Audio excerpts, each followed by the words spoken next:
بالله من الشيطان اللعين الرجيم. بسم الله الرحمن الرحيم. الحمد لله كما هو أهله، هو الأول والآخر والظاهر والباطن، وهو العلي العظيم. والصلاة والسلام على أشرف الأنبياء والمرسلين، حبیب الہ العالمین بالقاسم محمد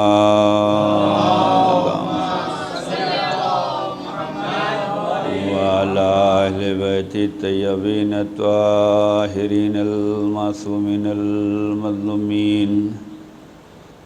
اللہم صل علی فاطمۃ وابیہا وبالہا وبنیہا الذين أذهب الله عنكم الرجس ويطهركم تطهيرا.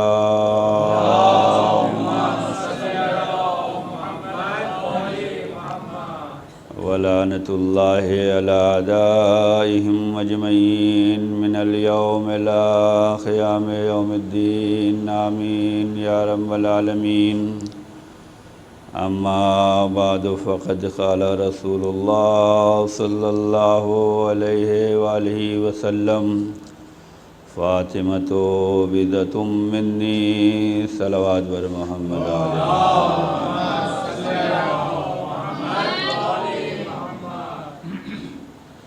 عزیزان گرامی، ادائے فاطمہ زہرا ایک صلوات پڑھ دیں محمد علیہ.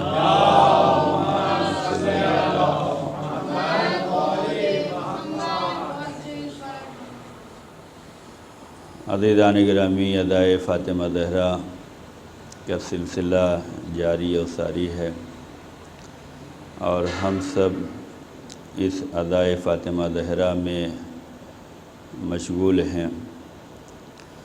اللہ ہمارے آنے کو اور ہمارے اس غم کو، ہماری اس حاضری کو قبول فرمائے، اور اس کا ہمیں بہترین سے بہترین اجر عنایت فرمائے، اور ہم سب کا شمار امام کے خادموں و ناصروں میں ہو. عزیزان گرامی، پیغمبر نے اپنی بیٹی کے بارے میں یہ ارشاد فرمایا کہ یہ میرے جگر کا ٹکڑا ہے. عظمت جناب فاطمہ بڑی عظیم ہے. اللہ کی نگاہ میں بھی یہ ذات گرامی بڑی عظمت رکھتی ہے. رسول کی نگاہ میں بھی، مولا علی کی نگاہ میں بھی، اور حسن و حسین کی نگاہ میں بھی، ائمہ معصومین علیہم السلام کی نگاہ میں بھی بڑی شان اور شوکت ہے، عظمت ہے، رتبہ ہے، درجہ ہے، بلندی ہے. جو فضائل اور جو مناقب ملتے ہیں ان کو تو کما حقہ بیان نہیں کیا جاتا، لیکن اپنے ناقص علم کی بنا پر جو کچھ بھی بیان کیا جاتا ہے اس کا سن لینا بھی ثواب ہی ہے. اور جتنا ہم مجلس کی شکل میں، ادا کی شکل میں، شب بیداری کی شکل میں سنتے ہیں، اس پر اگر ہم عمل کر لیں تو ہمارا آنا بھی کامیاب ہے، ہمارا جانا بھی کامیاب ہے، اور ہماری زندگی بھی کامیاب ہے. یہ بھی ہمیں توفیقات خدا کے لیے دعا کرنی چاہیے کہ ہم جتنا مجلس کی شکل میں سنتے ہیں اس میں سے کچھ ہمیں عمل کرنے کی بھی توفیق مل جائے. عزیزان گرامی، ذات فاطمہ بڑی عظیم ذات ہے. کل ہم نے عرض کیا تھا کہ رسول اللہ کو اللہ نے معراج پر بلایا ہے، کوئی واسطہ نہیں، جبکہ ہر کام جبریل امین کے ذریعے سے ہوتا ہے، وحی کے اشاروں پہ ہوتا ہے، لیکن وجود فاطمہ زہرا کے لیے کوئی ذریعہ نہیں تلاش کیا گیا، کوئی وسیلہ نہیں تلاش کیا گیا، بلکہ اللہ نے اپنے حبیب کو اپنی بارگاہ میں بلایا ہے، اور اتنی قربت ہوئی ہے کہ 2 کمان یا اس سے کم کا فاصلہ رہا۔ اور یہ بھی عجیب مرحلہ ہے کہ وہ اللہ جو نبیوں سے کلام کرتا ہے تو کہیں درخت میں آواز پیدا کرتا ہے، کہیں دوسرے طریقے کو اختیار کرتا ہے، لیکن جب اللہ نے اپنے حبیب خاص کو اپنی بارگاہ میں بلایا ہے تو سارے اہتمامات کیے گئے ہیں۔ ان اہتمام میں سے ایک اہتمام یہ تھا کہ جس کو ہم نے بلایا ہے یہ چاہتا کسے ہے، یہ محبت کس سے کرتا ہے، اسے کیا چیز پسند ہے، اور اسی پسند کو مد نظر رکھتے ہوئے عبد اور معبود کے درمیان، حبیب اور محبوب کے درمیان جو لہجہ استعمال کیا گیا ہے اس لہجے کو علی کہتے ہیں۔ ایک صلوات پڑھ دیں محمد علیہ۔ یہ لہجہ علی اللہ کو بڑا پسند ہے، یہ لہجہ علی رسول اللہ کو بہت زیادہ پسند ہے۔ اپنے حبیب خاص کو بلایا ہے، اہتمام کے ساتھ بلایا ہے، اتنی تیز رفتار سواری سے بلایا ہے، اتنے کم وقت کے لیے بلایا ہے کہ بستر گرم رہا، وضو کا پانی بہتا رہا، دروازے کی کنڈی ہلتی رہی، پیغمبر گئے بھی اور تمام انبیاء سے ملاقات کر بھی رہے ہیں، اور اس کے بعد تمام آسمانوں کی سیر کرائی جا رہی ہے اور تمام مناظر انہیں دکھلائے جا رہے ہیں، اور اس کے بعد جو ہے وہاں سے جب واپسی ہوئی ہے تو تحفے میں وہ سیب ملا ہے جو سبب ہوا وجود جناب فاطمہ زہرا سلام اللہ علیہا۔ یہ خاص اہتمام ہے، یہ خاص رتبہ ہے، یہ خاص عظمت ہے، یہ فضیلت ہے۔ وہ آدم جن کے لیے سجدہ کرایا، کیوں کرایا؟ کہ ان کی پیشانی میں ہم نے نور پنجتن رکھا ہے،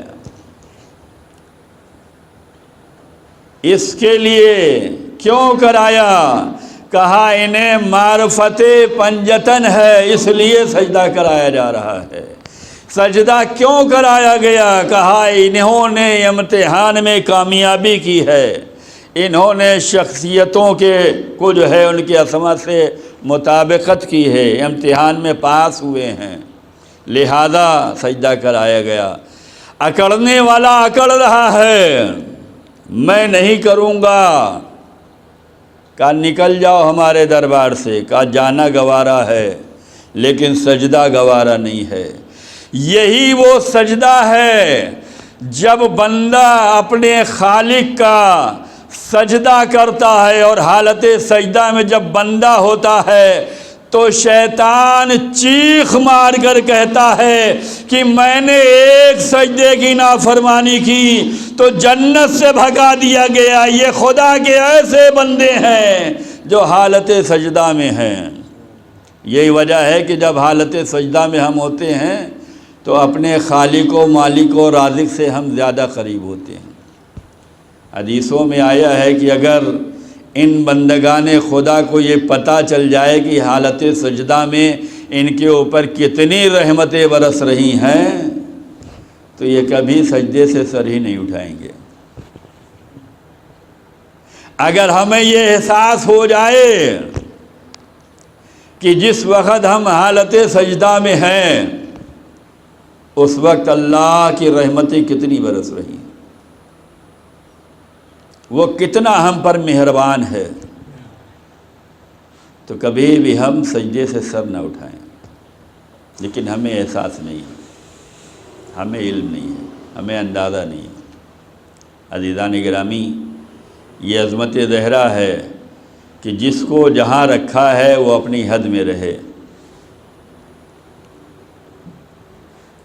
یہ الہی نمائندے ہیں، یہ الہی کام کو آگے بڑھانے کے لیے آئے ہیں، یہ بندوں کو رب سے ملانے کے لیے آئے ہیں، یہ بندوں کو رب کی راہ پہ لانے کے لیے آئے ہیں، یہ خالق کا پیغام مخلوق تک پہنچانے کے لیے لائے ہیں، یہ بندوں کو سنوارنے کے لیے آئے ہیں۔ ان کی فکر ہمیشہ یہی ہے کہ یہ بندگان خدا خدا کے لیے آمادہ ہو جائیں، یہ بندگان خدا خدا سے قریب ہو جائیں، یہ بندگان خدا بندگی کرنا سیکھ جائیں۔ پوری کوشش اہل بیت کی ہے، اور انہی اہل بیت کی میں جناب سیدہ ہیں۔ آپ کی حدیث مشعل راہ ہے، ان حدیثوں کو ہمیں سمجھنے کی ضرورت ہے۔ آج کا انسان مضطرب ہے، پریشان ہے، سکون کی تلاش میں ہے، اسے سکون نہیں مل رہا ہے۔ گھر سے باہر جاؤ تو باہر کے جھنجٹ ہیں، باہر سے گھر میں آؤ تو گھر کے جھنجٹ ہیں، سکون کی تلاش، ہر جگہ اضطراب، پریشانی، بے چینی۔ یہ سکون کہاں ملنے والا ہے؟ یہ آسانیاں کہاں پیدا ہونے والی ہیں؟ ان بے قرار دلوں کو قرار کہاں ملے گا؟ ان ذہنوں میں سکون کب ملے گا؟ یہ گھر میں سکون کب ہوگا؟ یہ معاشرے میں سکون کب ہوگا؟ اس سکون کو اگر حاصل کرنا چاہتے ہیں تو وہ فارمولہ اپناؤ جو اہل بیت نے بتلایا ہے، تبھی سکون ملنے والا ہے۔ ورنہ دوا کھا کے تھوڑی دیر تو سکون ملے گا، پھر بے چینی رہے گی۔ گھر سے باہر نکل کر تھوڑی دیر سکون رہے گا، پھر بے چینی رہے گی۔ باہر سے گھر آنے کے بعد تھوڑا سکون ملے گا، پھر بے چینی رہے گی۔ سماج میں ہر طرف بے چینی ہے۔ سکون، اطمینان، سکون ذہنی، سکون قلبی، گھر کا سکون، کاروبار کا سکون، معاشرے کا سکون، وہ موقع کب آئے کہ ہم سکون کے ساتھ عبادت کر سکیں؟ بے چینیاں ہیں، بھاگنا ہے۔ ہم اس بھاگ دوڑ کی زندگی میں اتنا مشغول ہو گئے کہ اگر صبح بچوں کو جگاتے ہیں تو یہی کہہ کے سلاتے ہیں صبح کلاس جانا ہے، یہ کہہ کے نہیں سلاتے کہ صبح نماز کے لیے اٹھنا ہے۔ ہم بہت زیادہ بزی ہو چکے ہیں، ہم بہت زیادہ نکل چکے ہیں۔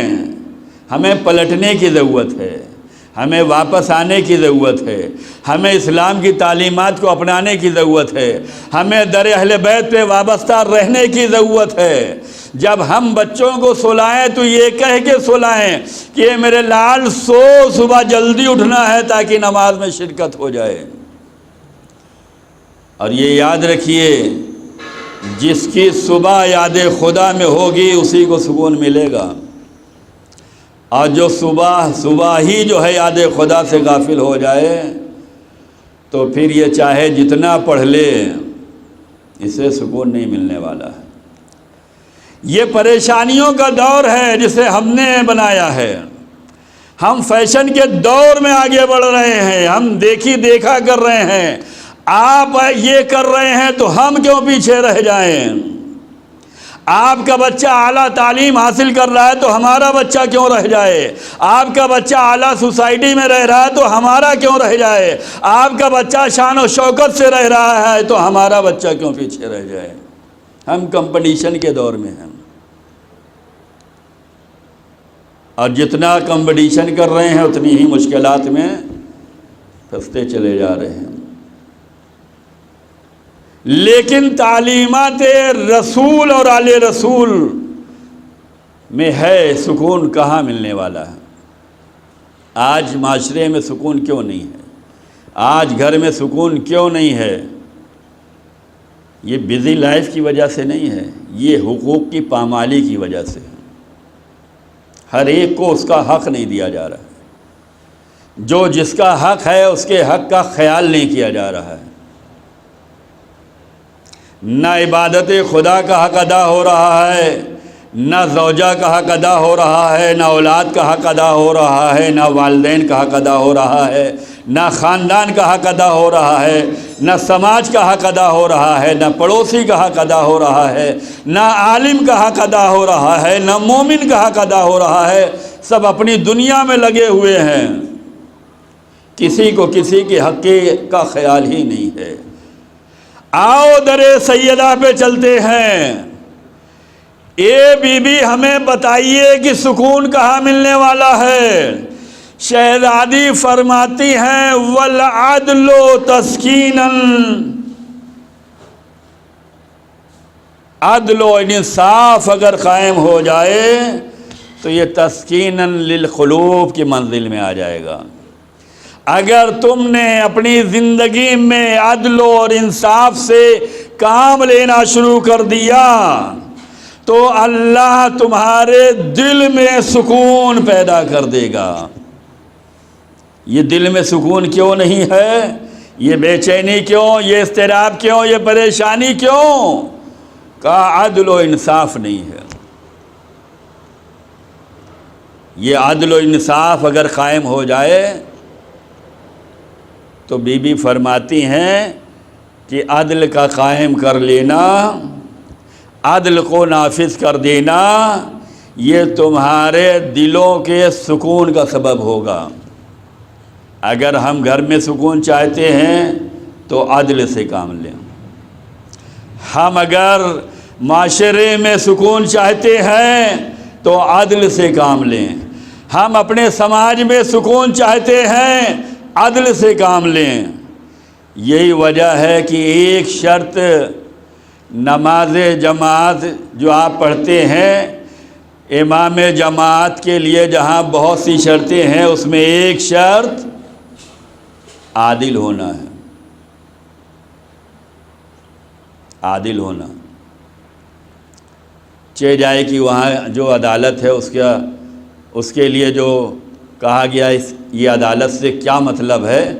یہاں پر جو امام جماعت میں عدالت شرط ہے اس سے مطلب یہ ہوتا ہے کہ وہ علل اعلان گناہیں نہ کرتا ہو اس کے پیچھے، لیکن عدل جس کے اندر پایا جائے وہی تو عادل ہوگا۔ عدل کا مطلب کیا ہے؟ عدل و انصاف، جو جس کا حق ہے اس کو ادا کیا جائے، لیکن یہ نہیں ادا ہو رہا ہے، اور یہ حق ادا نہ ہونے کی وجہ سے، عدالت قائم نہ ہونے کی وجہ سے اضطراب ہے، پریشانی ہے، بے سکونی ہے، مضطرب ہے انسان، پریشان حال ہے، تذبذب میں ہے، کیا کریں کیا نہ کریں، سمجھ میں ہی نہیں آ رہا ہے کیا کریں۔ بھئی آپ اللہ کے بندے ہیں، پہلی ذمہ داری یہ ہے کہ اللہ کی بندگی کر لو۔ آپ اہل بیت والے ہیں، پہلی ذمہ داری یہ ہے کہ اہل بیت کی تعلیمات کو اپنانے کی کوشش کر لو۔ یہ اہل بیت کی تعلیمات، یہ وہ ایام ہیں، یہ وہ عزا کے ماحول ہیں، یہ وہ عزا کا زمانہ ہے جس میں ہمیں کچھ سمجھنے کی ضرورت ہے۔ ہم اپنے بچوں کی تربیت کیسے کریں، ہم اپنے گھر کا ماحول کیسا بنائیں، یہ کردار فاطمہ میں ملے گا، یہ سیرت فاطمہ میں ملے گا۔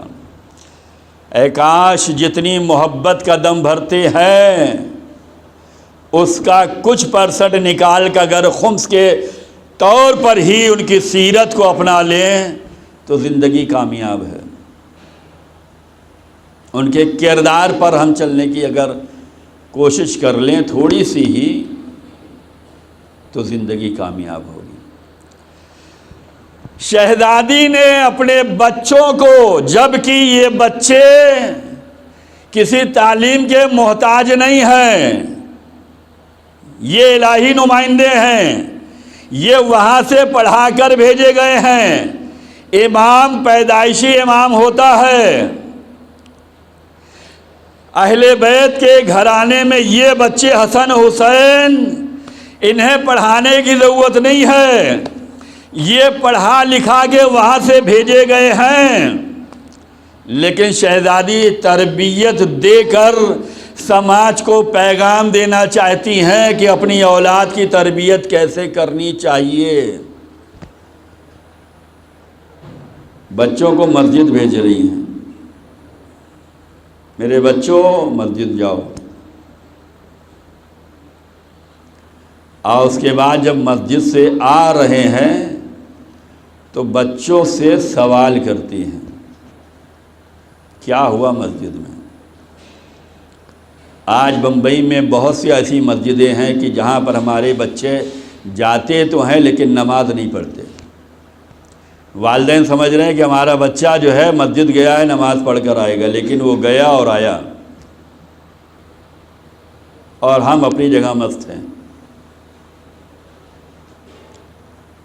اگر ہمارا بچہ مسجد جا کر احترام مسجد نہ بجا لائے، احترام مسجد، کچھ چیزیں ہماری دنیاوی زندگی سے اٹھتی چلی جا رہی ہیں۔ مسجد کا احترام یہ ہے کہ آپ جب بھی داخل ہوں تو وضو کر کے پہلے داخلہ مسجد کی نماز پڑھ لیں، یہ احترام مسجد ہے۔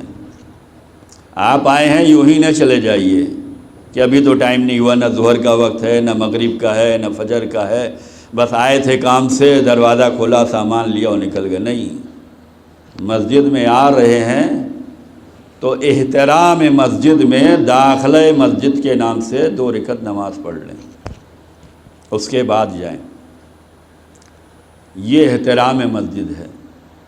لیکن اب کیا ہوتا ہے، ادھر ظہر ہو رہی ہے، ہمارا بچہ آیا بھی اور چلا بھی گیا، ادھر مغرب ہو رہی ہے، ہمارا بچہ آیا بھی اور چلا بھی گیا، ادھر فجر ہو رہی ہے، ہمارا بچہ آیا اور چلا گیا۔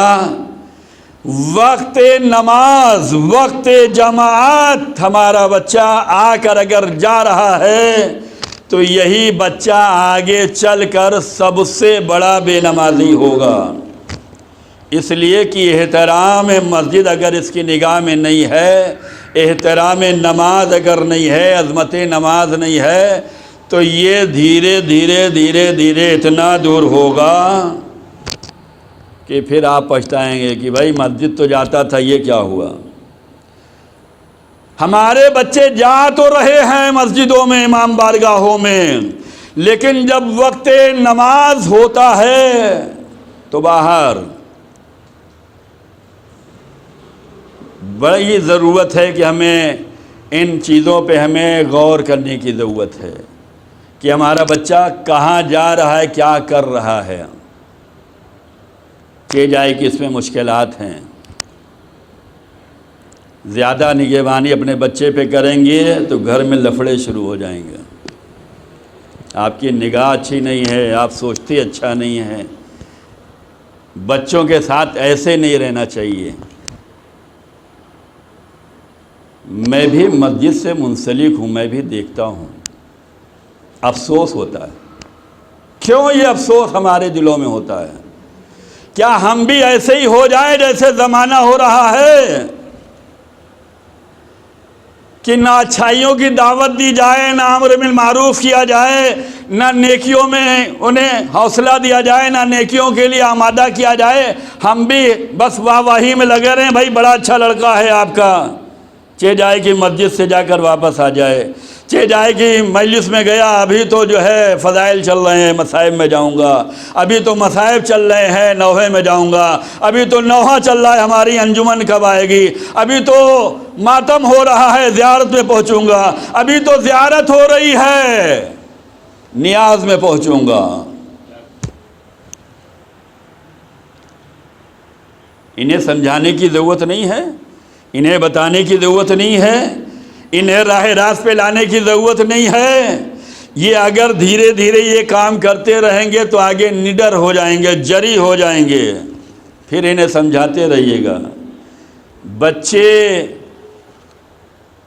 ان کو اگر بچپنے میں نہیں سکھایا گیا تو یہ لکڑی جو ہے، جو نرم و نازک ہوتی ہے، اسے چاہے جدھر موڑ لو، لیکن اگر انہیں چھوڑ دیا گیا تو یہ لکڑی ٹائٹ ہو جائے گی، اب یہ جھکے گی نہیں، یہ ٹوٹے گی۔ لہذا ضرورت اس بات کی ہے کہ ہم اپنے بچوں کی تربیت سے غافل نہ رہیں۔ ہمارے بچے جا رہے ہیں، مسجد میں جا رہے ہیں، کلاس چل رہا ہے، یہ کلاس کر تو رہے ہیں، آیا کلاس کر کے نماز پڑھ کے آتے ہیں یا بغیر نماز پڑھے آ جاتے ہیں؟ اس پہ بھی ہمیں غور کرنے کی ضرورت ہے۔ جناب سیدہ اپنے بچوں کو مسجد بھیج رہی ہیں، جب آ رہے ہیں تو پوچھ رہی ہیں کیا ہوا، کیا سنا، کیا بیان کیا گیا، کیا تمہاری سمجھ میں آیا؟ یہ امام حسن اور امام حسین کے لیے نہیں ہے، اہل بیت کا سارا کردار معاشرے کی تربیت کے لیے ہے۔ یہ ہمیں ہماری ہدایت کے لیے آئی ہیں، یہ ہمیں تعلیم دینے کے لیے آئے ہیں، یہ ہمیں سنوارنے کے لیے آئے ہیں، یہ ہمیں بندگی سکھانے کے لیے آئے ہیں۔ یہ اہل بیت اپنا کلمہ پڑھوانے نہیں آئے ہیں، یہ اپنے کلمے کو سے خوش نہیں ہوتے کہ ہمیں مان لو بہت بڑے ہو جاؤ گے، نہیں، اہل بیت کے سارے خاندان کو دیکھ لیں، اہل بیت کے سارے افراد کو دیکھ لیں، اہل بیت کی ہر شخصیت کو دیکھ لیں، کسی نے بھی اپنی تعریف نہیں کروائی ہے بلکہ اپنے چاہنے والوں سے اللہ کی تعریف کروائی ہے۔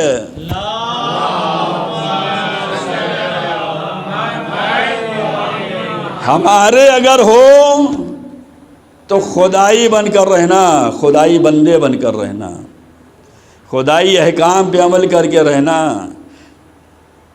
خدائی پیغام کو مانتے رہنا۔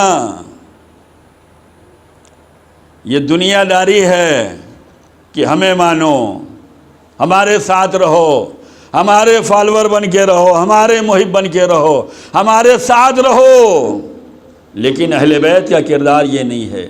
اگر ہمارے درد سے وابستہ ہو تو اب تمہاری ذمہ داری اور زیادہ ہے، اور زیادہ ذمہ داری ہے۔ ذمہ داری یہ ہے کہ نماز سے غفلت نہ ہونے پائے، والدین کے ساتھ احسان کرنا ہے، ان کے ساتھ اکڑ نہ ہو، اف بھی نہ کہو۔ اف کہنا آج تو اف کی منزل ہی نہیں ہے، آج تو بچہ ڈائریکٹ انکار کر دیتا، ٹائم نہیں ہے۔ آج تو بچہ ڈائریکٹ کہہ دیتا ہے ہم آپ کے ساتھ نہیں ہیں، جبکہ اہل بیت کی تعلیمات یہ ہے کہ والدین کے ساتھ احسان کرنا ہے، وہ اگر تمہیں کچھ کہیں تو جھڑکنا اور دھتکارنا اور انکار کرنا تو دور کی بات ہے، اف بھی نہیں کہنا، اف ہم ہی رہ گئے، یہ بھی کہنے کی اجازت نہیں ہے۔ لیکن ہو کیا رہا ہے؟ عزیزان گرامی،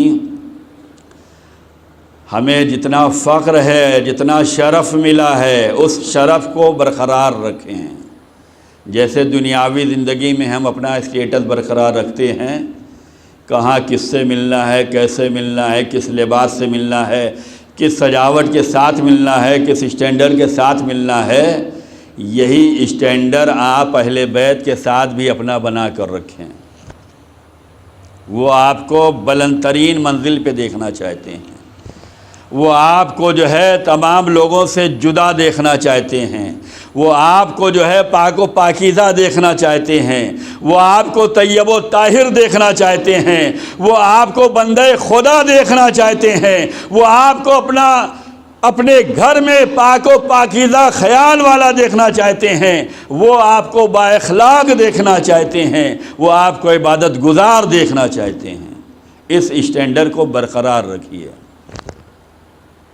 جناب سیدہ پوچھتی ہیں کہ مسجد گئے تھے کیا ہوا، میرے بابا نے کیا پیغام دیا، آج کیا بیان کیا گیا ہے۔ یہ درس ہمارے لیے ہے۔ ہمارے بچے مسجدوں میں جائیں، ہمارے بچے مجلسوں میں جائیں، ہمارے بچے شب داریوں میں جائیں، تو اتنا حق تو ہمیں اپنے بچوں کے ساتھ ادا کرنا ہے کہ ہمارا بچہ کہاں جا رہا ہے، کیا سیکھ کر آ رہا ہے، کیا سمجھ رہا ہے۔ مولا علی گزر رہے تھے اور آخری زمانے کے بچوں کو یاد کر کے مولا رو رہے ہیں۔ آیا ہم وہ کام کریں جس سے مولا روئیں، یا ہمیں وہ کام کرنا چاہیے جس سے مولا خوش ہوں؟ عزیزان گرامی، یہ تعلیم و تربیت پر ہمیں خصوصی توجہ دینے کی ضرورت ہے۔ جناب زہرا کا کردار بتلاتا ہے، کس طریقے سے اپنے بچوں کا خیال رکھا ہے۔ آج بچے تو نوکرانی کے ذریعے پالے جا رہے ہیں، مائیں تو بازار میں ہیں، آفسوں میں ہیں، جاب پہ ہیں، کاروبار میں ہیں، بزنس کر رہی ہیں۔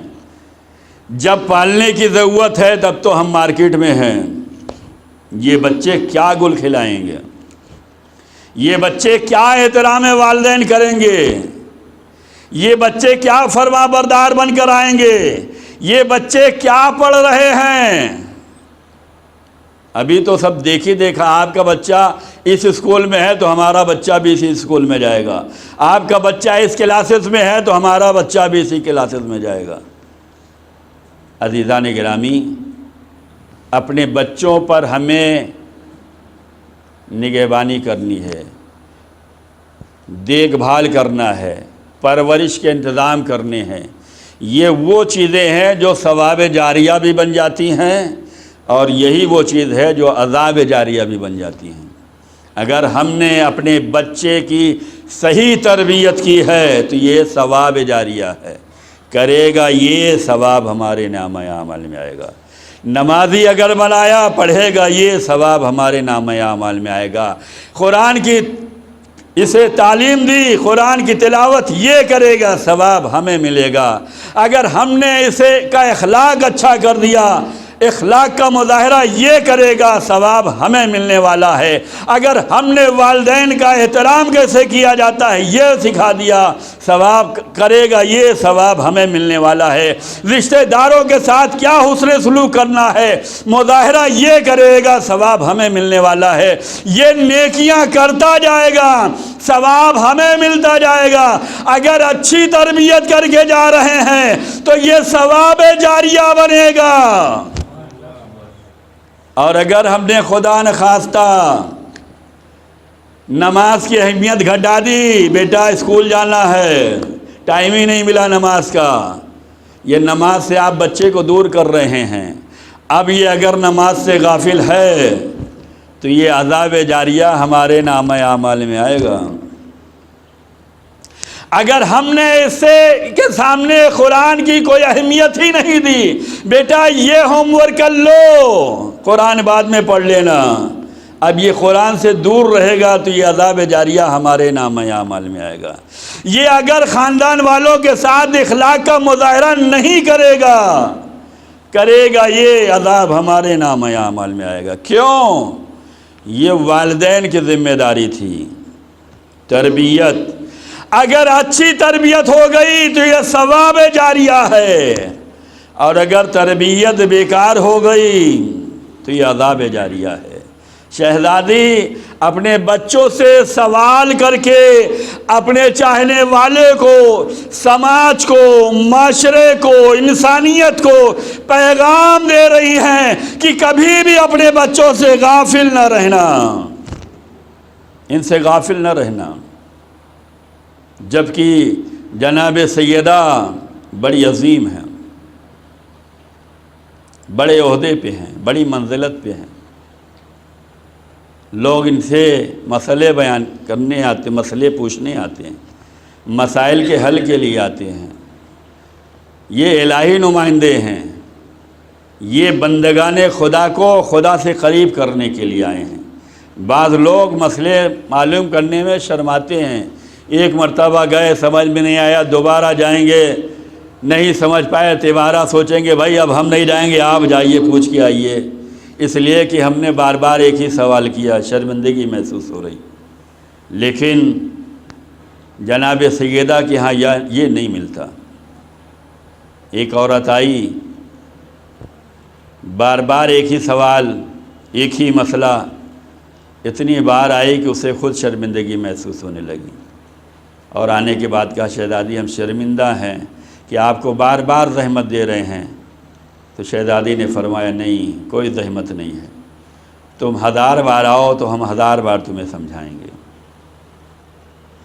اس لیے کہ ہم جو تمہیں بتاتے ہیں علم کا حاصل کرنا کتنا ثواب ہے، اگر تمہیں یہ اندازہ ہو جائے تو پھر کبھی شرمندگی محسوس نہیں ہوگی، نہ سوال کرنے والے کو شرمندگی محسوس ہوگی، نہ جواب دینے والے کو شرمندگی محسوس ہوگی۔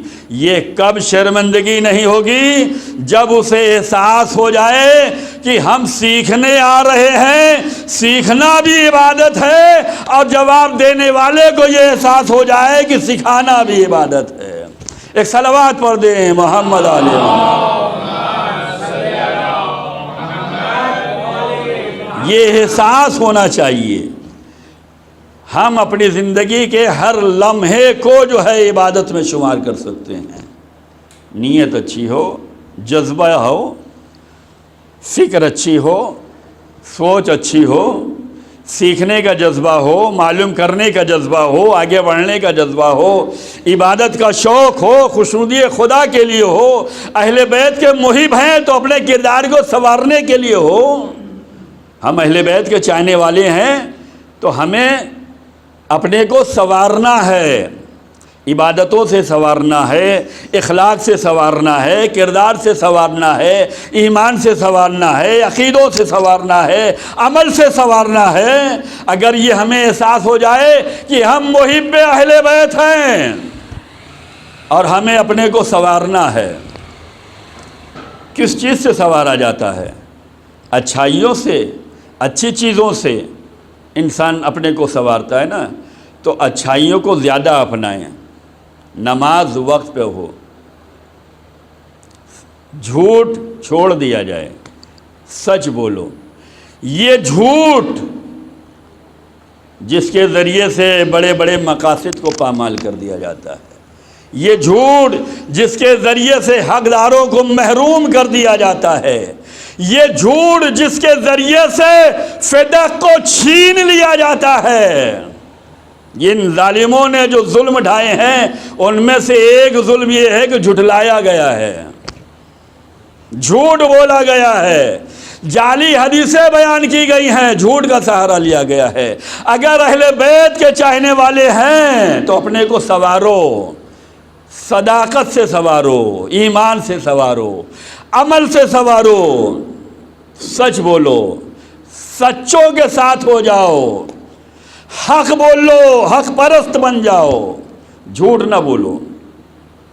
اگر تم بھی جھوٹ بولنے لگے تو خلافت پہ بیٹھنے والے جھوٹے ہیں اور انہی کی سیرت پہ چلنے والے بھی جھوٹے ہیں، تو کیا فرق رہے گا؟ کہاں آپ نے دشمنی دکھلائی؟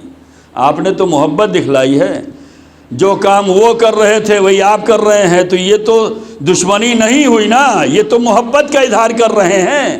یہ تو آپ زمانے کو دھوکہ دے کر ان کے راستے پہ چل رہے ہیں۔ آپ تو اہل بیت والے ہیں، تو اہل بیت کے راہ پہ اگر چلنا ہے تو جھوٹ کو چھوڑنا پڑے گا۔ جھوٹ اگر چھوڑ رہے ہیں تو آپ غاصبان فدق کے خلاف ہیں، آپ جناب زہرا کے ساتھ ہیں۔ کیوں؟ زہرا کو جھٹلایا گیا، انہوں نے جھوٹ بولا ہے، ہم ان کے خلاف ہیں، ہم ان سے بیدار ہیں، ہم ان سے اظہار نفرت کر رہے ہیں، ہم تبرہ کر رہے ہیں۔ تو تبرہ یہ ہے کہ انہوں نے بھی جھوٹ بولا ہے تو ہم جھوٹ نہ بولیں، انہوں نے زہرا کو ستایا ہے تو ہم نہ ستائیں، انہوں نے علی کی گواہی کو رد کر دیا ہے تو ہم علی کی گواہی کو رد نہ کریں، ورنہ کیا ہوگا؟ لیبل تو محبت کا لگا ہوگا کہ ہم محب اہل بیت ہیں، اور کردار سے، سیرت سے، عمل سے، عقیدے سے، جذبے سے وہاں نظر آئیں گے۔ ہمیں وہ کام نہیں کرنا ہے جو دشمنان اہل بیت نے کیا ہے۔ دشمنان اہل بیت نے جھوٹ بولا ہے، اہل بیت کے ہر گواہ کو جھٹلایا ہے۔ جھوٹ وہ بیماری ہے، جھوٹ وہ کنجی ہے، ماسٹر کی ہے یہ جھوٹ۔ حدیثوں میں آیا ہے کہ جھوٹ جو ہے تمام برائیوں کی چابی ہے۔ آپ کے گھر میں کیا ہے نہیں معلوم، اس لیے کہ دروازے پہ تالا لگا ہوا ہے۔ جب تالا کھول کر آپ گھر میں داخل ہوں گے تب پتہ چلے گا اے سی کہاں لگی ہوئی ہے، فریج کہاں رکھی ہوئی ہے، ٹی وی کیسی ہے، موبائل کیسا ہے، شوکیس کیسا ہے، بیڈ کیسا ہے، الماری کیسی ہے، سجاوٹ کیسی ہے، صفائی کیسی ہے، خوشبو کیسی ہے، شیشہ کیسا ہے۔ یہ سب کب پتہ چلے گا؟ جب آپ چابی کھول کر گھر میں داخل ہوں گے تب پتہ چلے گا گھر میں کیا ہے۔ حدیث میں آیا ہے کہ جھوٹ تمام برائیوں کی چابی ہے۔ یہ جھوٹ بولا، یہ دروازہ کھل گیا۔ کہ کون سا دروازہ کھلا ہے؟ جس میں ساری برائیاں ہیں۔ نفرتیں اب ملیں گی، غیبتیں اب ملیں گی، ظلم اب ملے گا، باطل اب ملے گا، لوگوں کا حق غصب کرنا اب ملے گا، لوگوں کے خلاف سازشیں اب ملیں گی۔ کب؟ یہ جب آپ جھوٹ بول دیں گے۔ جھوٹ تمام برائیوں کی جڑ ہے۔ دشمنان اہل بیت نے یہی جھوٹ کا سہارا لیا۔ سیدہ اپنا گواہ لے کر گئی ہیں، ان لوگوں نے جھٹلایا ہے۔ سیدہ ایک ایک گواہ کو لے کے گئی، قرآن کی آیتیں پیش کر رہی ہیں، وہ جھوٹی حدیثیں بیان کر رہے ہیں۔ کیوں؟ تاکہ حکومت پہ ہم رہیں۔ جن لوگوں نے اہل بیت کو حق کے حکومت سے ہٹایا ہے، کیا ہماری ذمہ داری نہیں ہے کہ آج ہم حق کی حکومت کو قائم کریں؟ کیا ہماری ذمہ داری نہیں ہے کہ ہم ولایت علی پر ثابت قدم رہیں؟ ولایت علی پر ہمیں کیسے زندگی گزارنی ہے ہمیں سوچنے یا سمجھنے کی ضرورت ہے یا نہیں ہے؟ ولایت علی کا مطلب اگر ہماری سمجھ میں آ جائے تو پھر ہم تمام برائیوں سے پاک ہو جائیں گے۔ ولایت علی یعنی حکومت علی میں ہم ہیں۔ حکومت علی کا مطلب یہ ہے کہ کوئی کسی کا حق نہیں مارے گا۔ حکومت علی کا مطلب یہ ہے کوئی کسی پہ ظلم نہیں کرے گا۔ حکومت علی کا مطلب یہ ہے کوئی حرام نہیں کر سکتا۔ ولایت علی کا اقرار تو کرتے ہیں، ولایت علی کا تصور بھی ہم نہیں کر پاتے۔ کبھی اپنی زندگی کو ولایت علی کے حصار میں لاؤ کہ ہاں ہم علی کی حکومت میں ہیں، اب ہمیں کیا کرنا ہوگا؟ علی کی حکومت میں اگر ہم ہیں تو نماز وقت پہ ادا کرنی ہوگی، قرآن کی تلاوت کرنی ہوگی۔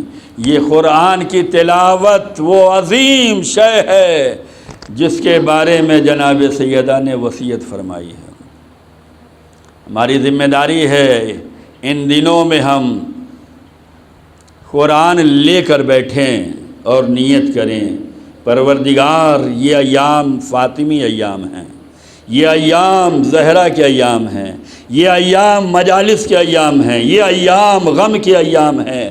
اس میں ہم پرسہ دے رہے ہیں، اس میں ہم تعزیت دے رہے ہیں، اس میں ہم آنسو بہا رہے ہیں، اس میں ہم محبت کا اظہار کر رہے ہیں۔ پروردگار یہ قرآن کھول کر رکھا ہے، میری شہزادی کو بڑا پیارا تھا قرآن کی تلاوت کرنا، اے میرے رب یہ یاد زہرا میں پڑھ رہا ہوں، یہ نیابت زہرا میں پڑھ رہا ہوں، یہ محبت زہرا میں پڑھ رہا ہوں، یہ فاطمہ کے لیے ہدیے کے طور پہ پڑھ رہا ہوں۔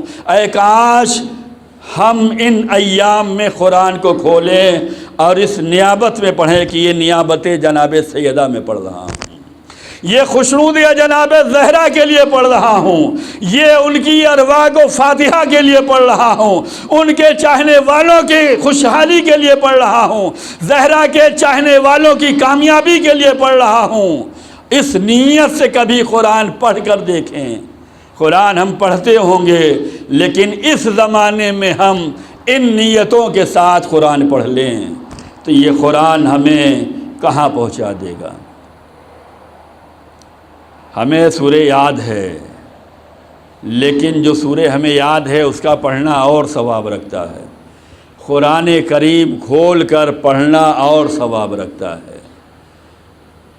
ہمیں سورہ یاد ہے، ہم پڑھ سکتے ہیں نیابت زہرا میں، ہم تمنائے زہرا میں پڑھ سکتے ہیں، ہم ہدیے کے طور پہ پڑھ سکتے ہیں، ان کی خوشی کے لیے پڑھ سکتے ہیں، یقیناً ثواب ہے، اعلیٰ ثواب ہے، اللہ توفیق دے رہا ہے، پڑھیے۔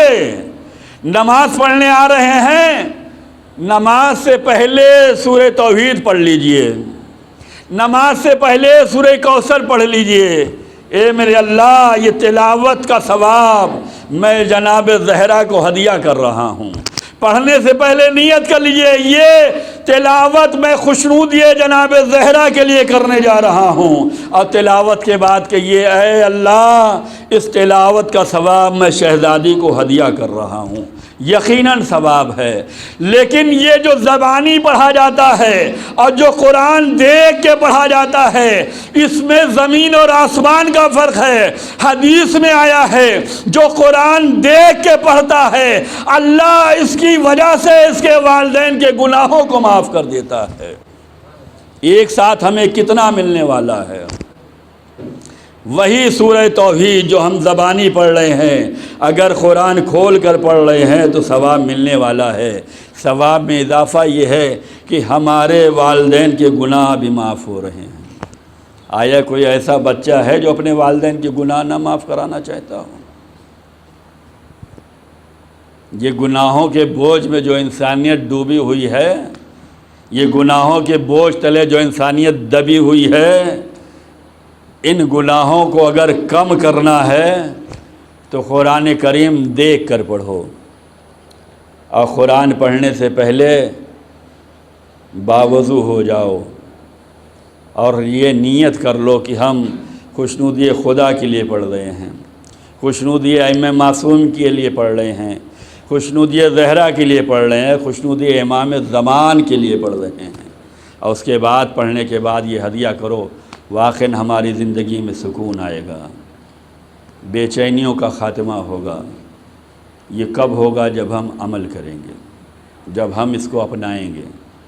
ہم نے مجلسوں میں تو بہت کچھ سنا ہے، جو کچھ سنا ہے اس کا کچھ پرسنٹ جو ہے آپ عمل کرنا شروع کر دیں۔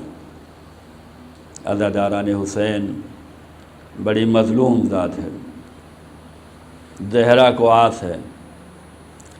زہرا فرماتی ہیں کہ ہمیں تمہاری دنیا سے کچھ چیزیں بہت محبوب ہیں، بہت پسند کرتی ہوں، تلاوت قرآن ہمیں بہت پسند ہے۔ اے علی، ہماری قبر پر آنا، قبر پر بیٹھ کر تلاوت کلام پاک کرنا۔ زہرا کے گھر میں قرآن نازل ہوا ہے، زہرا کی شان میں قرآن نازل ہوا ہے۔ زہرا قرآن سے کتنا انسیت رکھتی ہیں۔ اے ابو الحسن، میرے مرنے کے بعد میری قبر پر آئیے گا، قرآن پڑھیے گا۔ یہ قرآن جیسے زندوں کو مانوس کرتا ہے، ایسے مردوں کو بھی مانوس کرتا ہے۔ عزادارو، قرآن سے غافل نہ رہیں۔ قرآن سیدہ کی فرمائش کا نام ہے۔ جناب سیدہ نے بہت سی فرمائشیں کی ہیں، انشاءاللہ آنے والی مجالس میں ذکر کروں گا، لیکن عزادارہ نے زہرا جس کے غم میں بیٹھے ہیں، بڑی کم عمر زندگی ملی ہے، 18 سال کی زندگی ہے، 4 بچے ہیں جن کو اپنی گودیوں میں زہرا نے پالا ہے، بڑی اچھی تربیت کی ہے، بڑے اچھے کردار کا مظاہرہ کیا ہے، بڑی محنت و مشقتوں کے ساتھ پالا ہے۔ چکیاں چلاتی ہیں، ہاتھ میں چھالے پڑ جاتے ہیں، چولہے جلاتی ہیں لباس سیاہ ہو جاتے ہیں، گھر کی صفائی کرتی ہیں گرد و غبار سے آلود ہو جاتی ہیں۔ زہرا نے بڑی مشقتوں سے اپنی اولادوں کو پالا ہے، بڑی محنتوں سے پالا ہے، بڑی محبتوں سے پالا ہے۔ لیکن ہاں، زہرا کی ایک اولاد اور ہے جس کا نام محسن ہے۔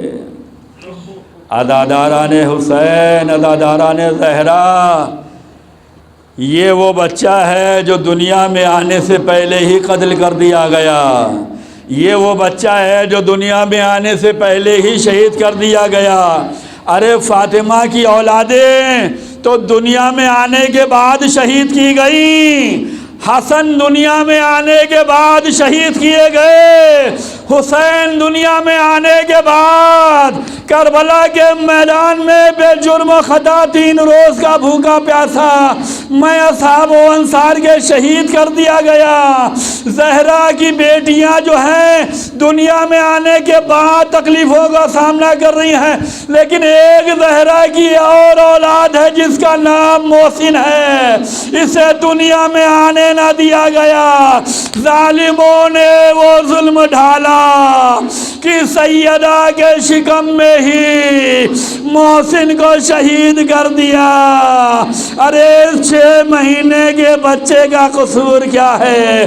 عزادارو، جب محشر کا ماحول ہوگا، سیدہ ادھر سے آگے بڑھیں گی، خدیجہ ادھر سے آگے بڑھیں گی، ایک ہاتھ میں اصغر کا کرتا ہوگا، ایک ہاتھ میں محسن ہوگا، دونوں مائیں اللہ کی بارگاہ میں ہوں گی، فریاد کر رہی ہوں گی، اے میرے مالک، اصغر 6 مہینے کا کربلا میں مارا گیا، اس کا کیا جرم تھا؟ اے میرے مالک، 6 مہینے کا محسن شکم مادر میں مارا گیا، اس کا کیا جرم تھا؟ اے اللہ، تیری عدالت میں زہرا اور خدیجہ فریاد لے کر آئی ہیں۔ عزاداران حسین، مائیں اپنی اولاد سے کتنا محبت کرتی ہیں۔ زہرا کس کس کو روئیں؟ مظلومیت زہرا یہ ہے کہ زہرا کس کس کو روئیں۔ ارے ابھی بابا گیا تھا، بابا کو دل بھر کے نہ رو سکی کہ علی کے گلے میں رسیاں آ گئیں، مظلومیت علی پہ رو رہی ہیں۔ ابھی مظلومیت علی پہ رو رہی تھی کہ دروازہ بھی جل گیا، محسن بھی شہید ہو گیا، پہلو بھی شکستہ ہو گیا۔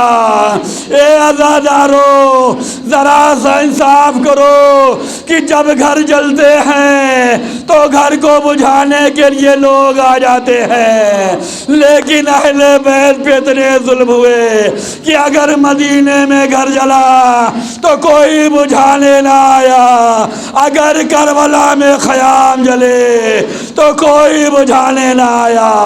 ارے مدینے میں بنیاد تھی، کربلا میں انتہا تھی۔